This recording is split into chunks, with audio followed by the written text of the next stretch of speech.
Welcome to only IAS. स्वागत है आप सभी लोगों का प्रीलिम बूस्टर न्यूज डिस्कशन में। आज 7 मई 2022 है, तो आइए देख लेते हैं कि ऐसे कौन से इंपॉर्टेंट आर्टिकल्स हैं जो आज हमें कवर करने हैं। हमारा फर्स्ट आर्टिकल डीलिमिटेशन के बारे में है। सेंट्रल गवर्नमेंट को अभी एक रिपोर्ट मिल गई है। ये रिपोर्ट एक कमीशन की है जिसको जिम्मेदारी दी गई थी जम्मू एंड कश्मीर में जो असेंबली कॉन्स्टिट्यूंसीज होती हैं और जो पार्लियामेंट्री कॉन्स्टिट्यूंसीज होती हैं उनके डीलिमिटेशन की।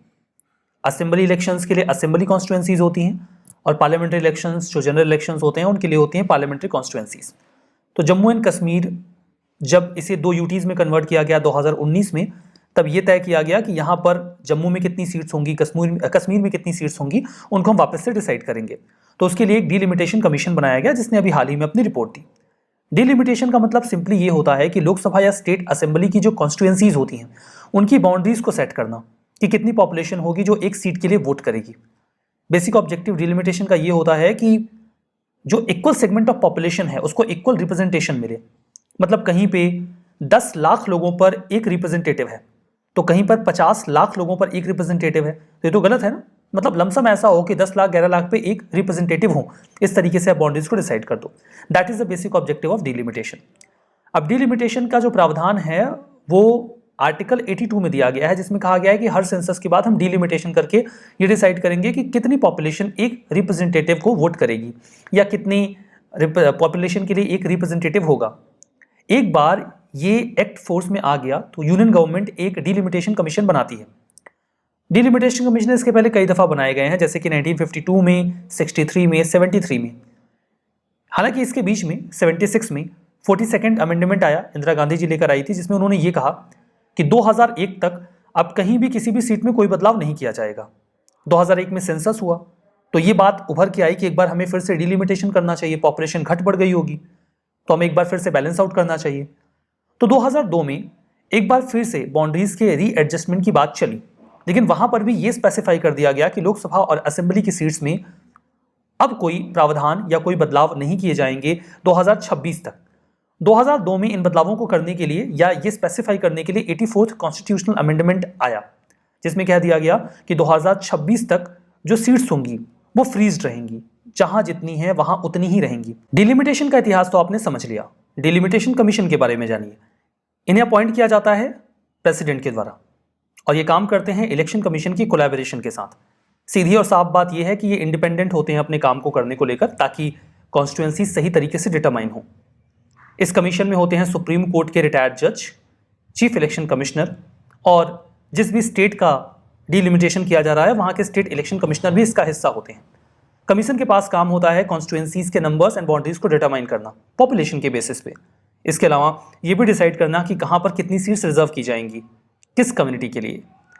जो कॉन्स्टिट्यूशन है वो मैंडेट करता है कि एक बार कमीशन ने अपना ऑर्डर दे दिया तो वो फाइनल होगा, उसको किसी भी कोर्ट ऑफ लॉ के सामने क्वेश्चन नहीं किया जा सकता और वो लंबे समय तक उसी के बेसिस पे जो इलेक्शन है वो होगा जब तक कि अगला डिलिमिटेशन ना हो जाए।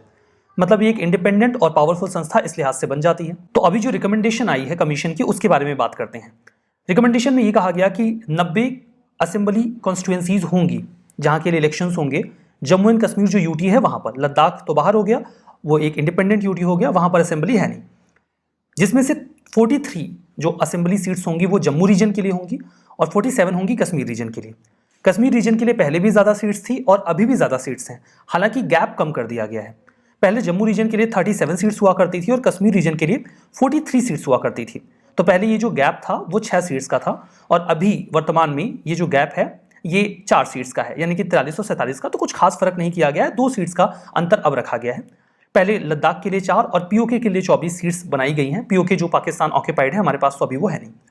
जो 9 असेंबली कॉन्स्टिट्यूएंसीज हैं उन्हें एसटी कम्युनिटी के लिए रिजर्व किया जाएगा, जिनमें से 6 जम्मू रीजन में होंगी और 3 कश्मीर रीजन में, वैली रीजन में। 5 पार्लियामेंट्री कॉन्स्टिट्यूएंसीज हैं उस पूरे रीजन में, जम्मू एंड कश्मीर के।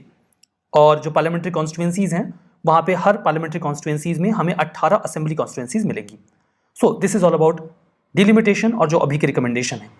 देखिए, इस संबंध में 2012 में प्रश्न आया था। पहला स्टेटमेंट तो यही था कि डिलिमिटेशन जो कमीशन का ऑर्डर है वो किसी कोर्ट ऑफ लॉ में चैलेंज नहीं कर सकते, और दूसरा ये है कि डिलिमिटेशन कमीशन का जो ऑर्डर है लोकसभा या स्टेट असेंबली के लिए वो आने के बाद कोई मॉडिफिकेशन नहीं किया जा सकता। सो दैट्स ट्रू, दोनों ही सही हैं।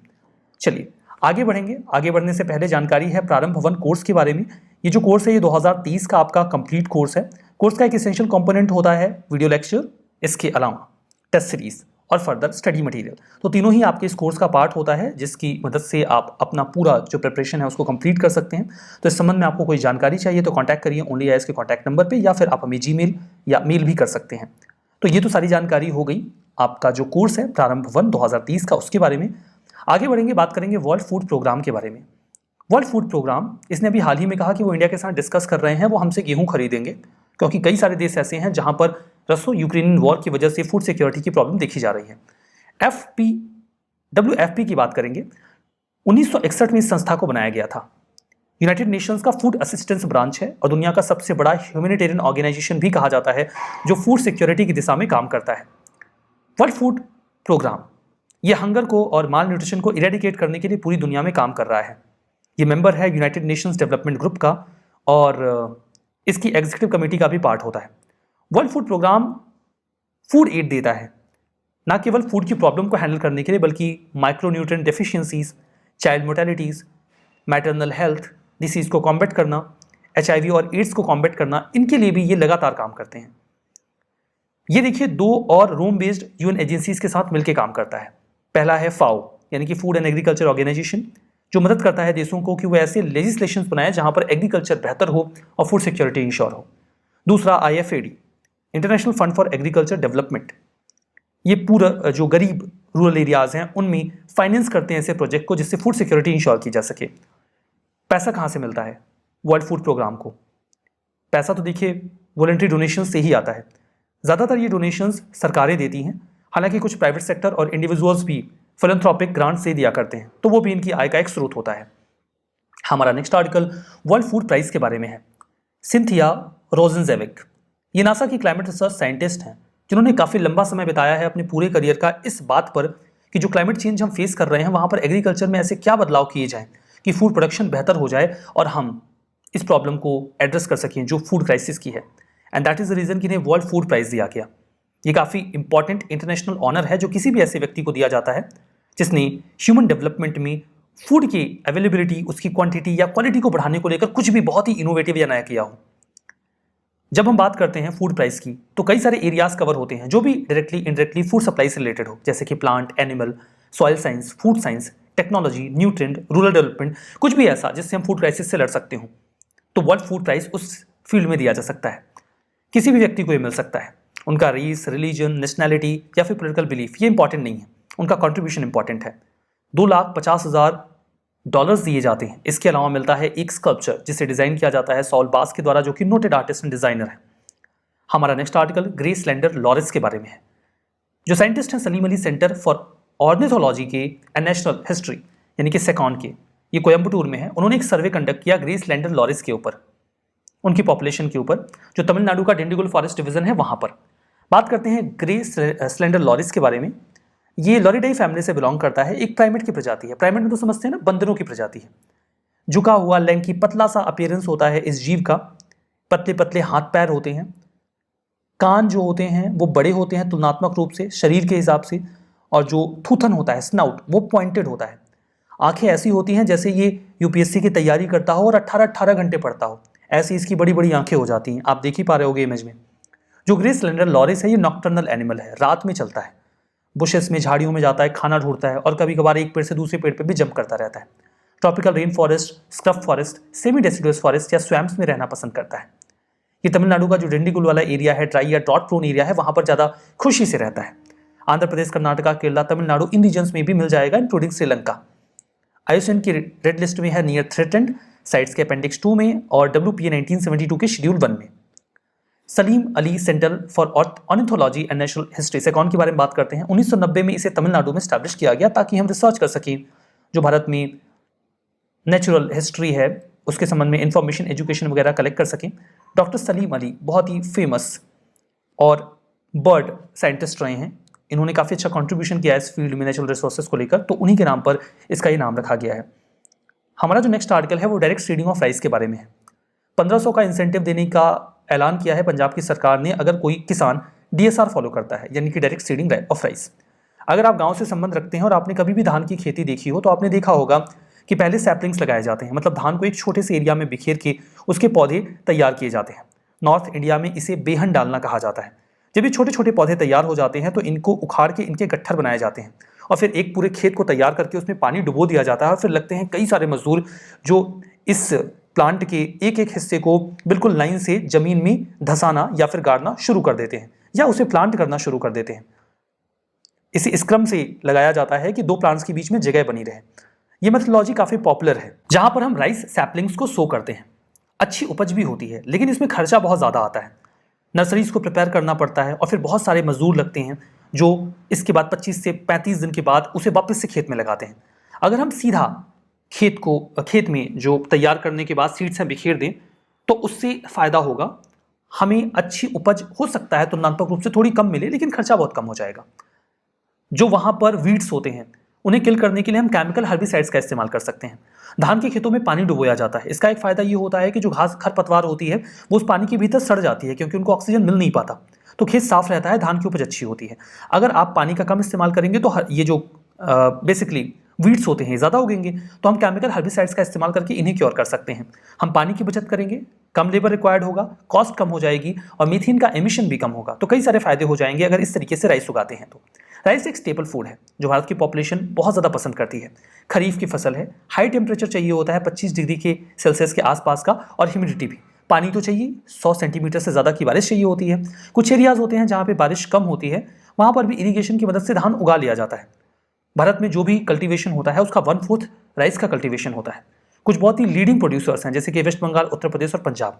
कुछ ऐसे राज्य हैं जहां पर फसल कम उगाई जाती है लेकिन यील्ड बहुत ज़्यादा है, जैसे कि पंजाब, तमिलनाडु, हरियाणा, आंध्र प्रदेश, तेलंगाना, वेस्ट बंगाल और केरला। चाइना के बाद इंडिया राइस का दूसरा सबसे बड़ा प्रोड्यूसर है। देखिए, यहाँ प्रश्न पूछा गया था 2019 में, पिछले 5 सालों में किसने दुनिया में राइस का सबसे ज़्यादा एक्सपोर्ट किया? सही जवाब था बी, यानी कि इंडिया। हमारा next article purchasing managers index के बारे में है। अभी हाल ही में Standard and Poor's global India manufacturing purchasing managers index में यानी कि PMI में ये निकल के आया कि इंडिया का जो मैन्युफैक्चरिंग स्कोर है वो थोड़ा सा बढ़ा है। जहां ये मार्च में 54 था यानी कि 54, वो अप्रैल में 54.7 हो गया है। अगर ये स्कोर 50 के नीचे जाता है तो चिंता की बात होती है, मतलब मार्केट कॉन्ट्रैक्ट कर रहा है, सिकुड़ रहा है। अगर स्कोर 50 के ऊपर है तो ठीक है। ये स्कोर जितना ज़्यादा बढ़ रहा है मतलब मार्केट उतना ज़्यादा पॉजिटिव है। 50 के ऊपर रहे तो बेहतर है। IHS मार्केट ये दुनिया की 40 इकोनॉमीज को इवेल्युएट करते हैं। ये एक प्रकार का परसेप्शन इंडेक्स है जहां पे हम परसेप्शन नोट करते हैं। परसेप्शन किसका? 400 जो लीडिंग कंपनीज होती हैं उनके जो भी चीफ एग्जीक्यूटिव्स होते हैं, CEOs होते हैं, उनसे बातचीत की जाती है, सर्वे किया जाता है, उनसे कुछ सवाल पूछे जाते हैं कि एम्प्लॉयमेंट कैसा जनरेट हो रहा है, आपको टेंडर्स कैसे मिल रहे हैं, वेयर हाउस में आपका स्टोरेज कितना है। ऐसे सवाल पूछकर ये पता करने का प्रयास किया जाता है कि उनका जो मार्केट है वो बढ़ रहा है या घट रहा है, उनका सामान जो वो प्रोड्यूस कर रहे हैं वो ज्यादा बिक रहा है या कम बिक रहा है। कंफ्यूजन ना हो इसलिए बता देता हूं, जैसे शुरू में हमने कहा कि Standard and Poor's global India और फिर हमने कहा कि इसे IHS मार्केट निकालता है, तो IHS मार्केट बेसिकली पार्ट है स्टैंडर्ड एंड पुअर्स ग्लोबल का, S&P ग्लोबल का। सर्वे बेस्ड मेजर है, जैसे बताया कि मैंने 400 जो एग्जीक्यूटिव्स होते हैं उनका परसेप्शन लिया जाता है कि इकोनॉमी कैसा परफॉर्म कर रही है। जो PMI है वो इंफॉर्मेशन देता है वर्तमान में और फ्यूचर में बिजनेस कंडीशन का, जो डिसीजन मेकर्स हैं, एनालिस्ट हैं, इन्वेस्टर्स हैं, उनके लिए। ये सर्विस सेक्टर और मैन्युफैक्चरिंग के लिए अलग अलग तैयार करते हैं। 0 से 100 के बीच का स्कोर होता है। 50 से ऊपर का मतलब है एक्सपेंशन हो रहा है, 50 से कम का मतलब है कि कॉन्ट्रैक्शन हो रहा है। अगर पिछले महीने का स्कोर ज़्यादा था, इस महीने का कम आया, मतलब कि मार्केट कॉन्ट्रैक्ट हो रहा है, चिंता की बात है। हर महीने कलेक्ट करते हैं तो इकोनॉमिक एक्टिविटीज़ का एक बहुत ही अच्छा सा इंडिकेटर माना जाता है। 2008 में प्रश्न आया था S&P 500 किससे संबंधित है? सही जवाब इसका डी था। अब हम रिवीजन करेंगे। PMI world economic forum collect करता है? नहीं। अभी तो हम इस आर्टिकल को बिल्कुल लेटेस्ट में डिस्कस कर रहे थे, दैट वाज IHS मार्केट, ठीक है, जो स्टैंडर्ड एंड पुअर का पार्ट है। ये गलत हो गया। Delimitation commission election commission appoint करता है, गलत है, प्रेसिडेंट करते हैं। वर्ल्ड फूड प्रोग्राम, इनके सोर्स फंड का कोई इंडिपेंडेंट सोर्स नहीं है, वॉलंटरी डोनेशन से पैसा मिलता है, that's true. Grey slender loris vulnerable है IUCN रेड लिस्ट में, ये भी गलत है। ये मैं बता देता हूँ क्या है। बेसिकली ये नियर थ्रेटेंड है, नियर थ्रेटेंड जो IUCN की रेड लिस्ट में, तो ये वाला भी गलत हो गया। तो आज का सेशन यहाँ पे समाप्त होता है। PDF मिल जाएगी ओनली IAS के टेलीग्राम चैनल पे। अगर आप चाहो तो इस QR कोड को स्कैन करके भी चैनल पे जा सकते हो, वहाँ जाइए, चैनल को ज्वाइन कर लीजिएगा, PDF को डाउनलोड करिएगा और रिविजन करना मत भूलिएगा। So that's all for now, thank you very much.